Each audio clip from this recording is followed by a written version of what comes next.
For 8 seasons from 1974 to 1982, Little House on the Prairie was a pillar of American television.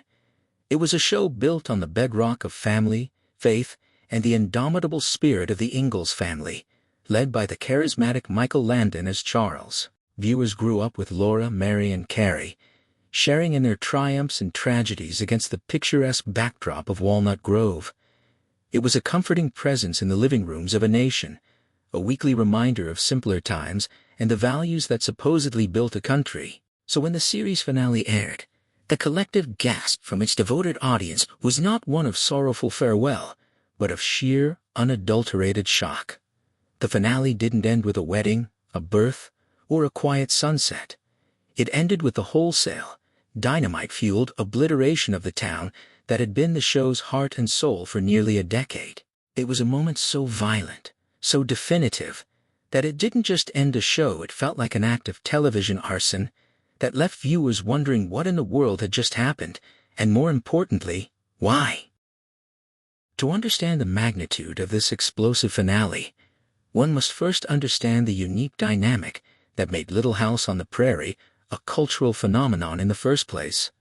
Unlike most family dramas of its era, which often shied away from anything too harsh or real, Michael Landon infused the series with a surprising degree of darkness. He was the show's undisputed captain, its star, primary writer, director, and executive producer. This level of creative control was unusual, and it allowed him to push the boundaries of what was expected from a show centered on a pioneer family. Landon insisted that the hardships of 19th-century life be depicted with authenticity. He brought storylines about addiction, alcoholism, racism, and devastating loss to the small screen, weaving them into a narrative that was as much about survival as it was about morality. This blend of wholesome family values and stark, unflinching realism is what set Little House apart and cemented its place in television history. However, by the early 1980s, the winds of change were blowing through the network. After nearly a decade on air, the show's ratings, once a top 10 staple, had begun a steady decline. NBC, looking to revamp its lineup and attract younger demographics with newer, trendier programming, made the decision that Little House on the Prairie would end with its 9th season. But they gave Michael Landon a final courtesy, the chance to craft a proper send-off.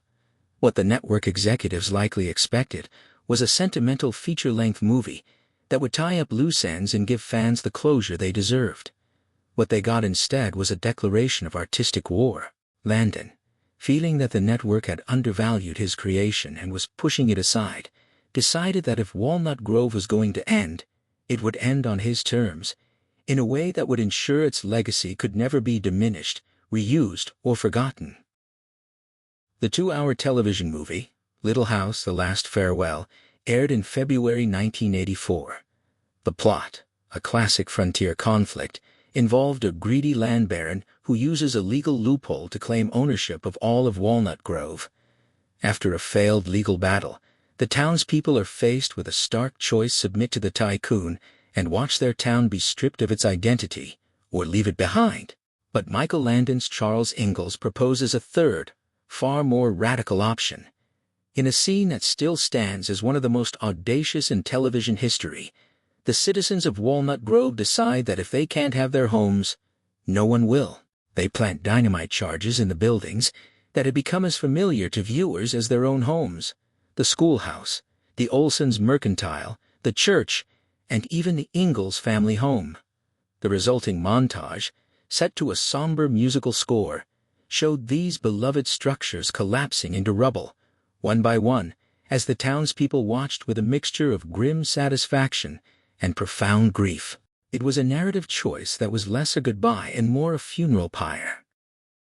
What made the scene even more legendary and more shocking was the fact that the demolition was real. Michael Landon had not used special effects or clever editing. He had convinced the studio to let him blow up the actual physical sets that had been built on the MGM backlot. For years, these structures had been a pilgrimage site for fans and a second home for the cast and crew. Landon's reasoning was simple and final. He didn't want the studio to reuse the iconic Walnut Grove set for another show, or worse, to let it decay into a tourist attraction. He wanted to ensure that no one else could ever walk down its dusty main street, that it would exist only in the memories of the millions who had watched it. This act of creative destruction was the ultimate assertion of his artistic control, a physical manifestation of his declaration that his Walnut Grove would live forever in its original form, untouched and irreplaceable. The reaction from the cast was one of profound emotional turmoil. For many, it was like attending a funeral for a place that had defined their lives for years. Melissa Gilbert, who had grown up on the set as Laura Ingalls, later described the experience as devastatingly surreal. The cast and crew stood by as the structures that had held so many memories were reduced to splinters and dust. There were tears, embraces, and a shared sense that a chapter was closing in the most violent way imaginable. For the fans watching at home, the response was equally intense and deeply divided. Many were horrified, feeling that the show had betrayed its own gentle spirit. They had tuned in expecting a nostalgic, heartwarming conclusion, and were instead confronted with images of their fictional home being dynamited.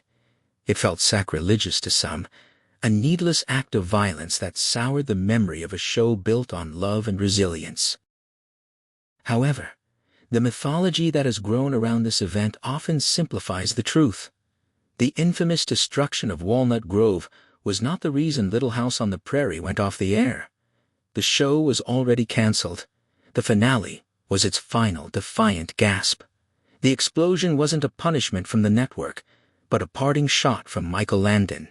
In the years since, the story has taken on legendary proportions, with some fans remembering it as the moment the show was banned or taken off the air due to its controversial nature. In reality, the finale aired as planned and was later rerun, though its dark apocalyptic tone meant it was rarely included in the lighter syndicated packages that networks preferred to broadcast. This absence from the regular rotation of reruns helped fuel the myth that there was something more sinister at play, that the finale was so extreme, it was quietly erased. But the truth is, the show's end was a business decision, while its final, fiery moments were a purely creative and deeply personal one. The dramatic explosion was, in many ways, the culmination of years of simmering creative tensions and personal conflicts that had always bubbled beneath the wholesome surface of the show. Michael Landon was a genius, but he was also a notoriously difficult and controlling figure. From the very beginning, he had fought for creative dominance. The show's original co-creator, Ed Friendly, had a vision for the series that hewed much closer to Laura Ingalls Wilder's gentle, autobiographical books. Friendly envisioned a sweet, episodic family show. Landon, however, saw an opportunity for something more dramatic and weighty. Their creative differences were so severe that Friendly was effectively pushed out of the production within the first few seasons, leaving Landon as the sole creative authority. This early power struggle set the precedent for Landon's absolute control over the show's direction and tone. Beyond the battles with producers, Landon's relationships with his co-stars were often complex and strained. His on-screen wife, Karen Grassel, who played Caroline Ingalls, had a famously difficult relationship with him. Grassel later detailed how she felt consistently undervalued and underpaid, especially in comparison to other leading ladies on NBC. She described Landon as a brilliant but domineering presence who could be dismissive and at times made her feel humiliated. Their arguments over her contract and her character's storylines were legendary on the set. It created a strange dissonance for audiences who saw Charles and Caroline as the perfect, loving couple behind the scenes. Their relationship was often fraught with tension and a fundamental lack of respect that Landon, as the ultimate authority, seemed unwilling or unable to bridge. His personal life also created significant turmoil. While playing the nation's most beloved father, Michael Landon began an affair with Cindy Clerico, a young makeup artist on the show who was nearly 20 years his junior. At the time, Landon was still married to his second wife, Lynn No. The affair was an open secret on the set and created a deep rift between Landon and some of his cast members. Most notably, it devastated Melissa Gilbert, who had grown to see Landon as a surrogate father. especially after the death of her own adoptive father. She was close friends with Landon's daughter, Leslie, and felt a profound sense of betrayal by his actions. Gilbert's anger was so deep that it led to a years-long estrangement from Landon after the show ended. Their eventual reconciliation came just a week before Landon's death from pancreatic cancer in 1991, a poignant and tragic end to a relationship that had once been one of the show's most authentic bonds. Yet, even with all the personal feuds and the shocking finale, the legacy of Little House on the Prairie is far more complex than a simple story of a show that blew itself up. The series has been re-evaluated in recent years for its surprising willingness to tackle controversial and progressive topics long before it was fashionable to do so. Storylines that were shocking in the 1970s and 80s, like the two-part episode Sylvia, which dealt with sexual assault and its traumatic aftermath, or episodes that tackled racism, addiction, and terminal illness, are now seen as groundbreaking. For a show marketed as wholesome family entertainment, it was remarkably unflinching. This boldness was Michael Landon's doing. He was determined to use the show as a platform to explore difficult moral questions, even if it meant alienating a segment of his audience. In this light, the Dynamite finale wasn't just a petulant act. It was the ultimate expression of that same philosophy, a refusal to end quietly or conventionally.